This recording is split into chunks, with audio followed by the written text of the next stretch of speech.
So there's the source of the mild but annoying clunking sound. It was the strut. I decided to do an experiment. I just went to the junkyard. I got one for 15 bucks and I put it on there.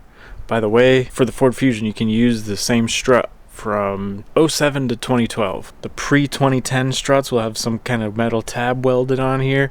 Just ignore it. Otherwise, they're completely the same. So I got an OEM one from the junkyard, put it on there, the noise went away. This one is an aftermarket one. I don't know what brand it is, but that was the source of my noise. Other things that can cause a similar noise are the sway bar end links, sometimes the sway bar bushings, loose ball joints, worn motor mounts in that specific car, the Fusion, even really worn CV axles. I even took this strut apart one time and I thought it was still good. Nothing seemed loose or wrong with it. Must be something internal that was clunking. Sometimes the only way to tell if it's the strut is to replace it, because none of my other suspension parts were loose. In fact, they were all brand new, due to other reasons. Well, thanks for watching this video. If you liked it, give it a thumbs up and subscribe for more videos like this.